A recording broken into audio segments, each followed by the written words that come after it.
Hi, I'm Michael, and this is Carelifornia. And in another day of political chicanery and wheeling and dealing, the House, the Senate, and the White House are currently stuck in a three-way furball to try to get a stimulus deal done and still come out smelling like a rose on top.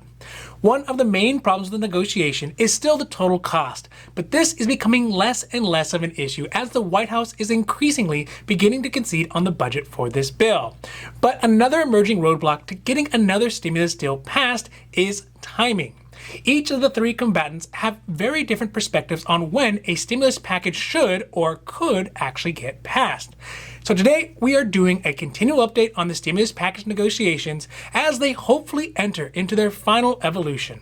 Now, this is your 5-minute daily dose, so let's make this quick. But before we do that, if you like this information, if you find it interesting, if you find it helpful, please don't forget to like and subscribe. And that way you can get updates when our newest and most informative videos become available. Although there does seem to be a thawing in the coldness between the three sides, the White House, the Senate, and the House, one of the biggest potential stumbling blocks for the stimulus package is the competing timeline each party has.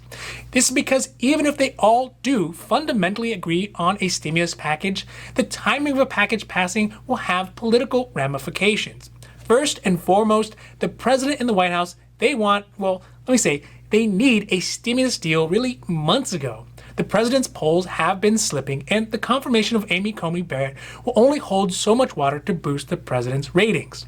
But without a stimulus package, there are millions of Americans who are feeling the pinch of the continuing pandemic, and without additional help would be dismayed to keep the president in office. McConnell, on the other hand, is content to rest on his laurels and wait until after the elections to reassess the status of the Senate and to make a play to keep the next stimulus package diminutive and well below the $2.2 trillion that it's probably going to head towards.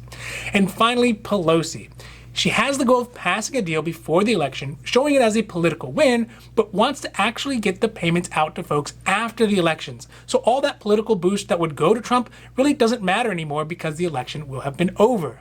With the big day of the election bearing down and the streetlights starting to come on for stimulus negotiations, the White House is attempting to overpower the reality of the stimulus package situation with unadulterated optimism.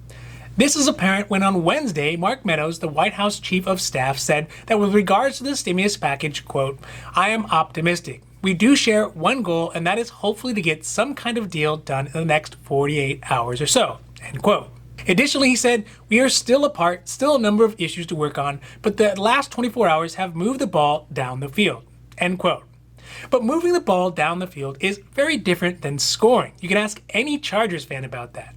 But given the difference of opinion on when a bill should pass, I'm not sure if the White House is being overly optimistic or expects the American people to be naive enough to believe that a deal could be done in the next 48 hours. Above and beyond that, if a deal could be made, given the weakened negotiating position the White House is currently in, a stimulus deal likely would so heavily favor the Democrats, it may hurt the president and Senate Republicans even more if it passed than if it didn't. On the Senate side, in the background of all this political jockeying, Mitch McConnell has been working on the Senate-led stimulus package of $500 billion. The bill would mainly focus on key Republican interests and would leave out basically any of the funds needed to support local governments and state governments through the rest of the pandemic recovery effort. It was always suspected that Republicans in the Senate would likely vote the bill down anyways, but yesterday McConnell attempted to bring the mini stimulus bill to a vote in the Senate and was blocked by Democratic senators. The vote to bring the bill to the floor could not overcome the procedural vote and failed in a 51-44 vote. Confounded, McConnell said, quote, "The overwhelming bulk of it is programs that Democrats claim they support. When you actually want an outcome, you vote on it. Strangely enough, this is not what seems to be happening," end quote. But he is overlooking the reality that Democrats smell the Thanksgiving feast that the HEREOS Act will be and are not willing to settle for the in-flight oyster crackers that McConnell is offering. Politics aside, I think that these are good signs that the overall movement towards the stimulus package is happening, which will ultimately mean more resources and more assistance to those families who have been treading water for the last few months, waiting for someone to throw them a lifesaver. As hopeful as I am about a stimulus package, I am still doubtful a stimulus deal could be done and paid out before the time of the election. But I do think that there will be help after the election, but before the end of the year. And really, it couldn't come too soon. Now, this has been your 5-minute daily dose, and I hope that you found it interesting or helpful or at least useful. And if you did, please don't forget to like and subscribe. That way you can get updates when our newest and most informative videos become available. Also, we here at Carelifornia, we know health insurance. So if you have any questions about your health insurance, leave those down below and we'll be happy to make a new video or a new post as soon as we can.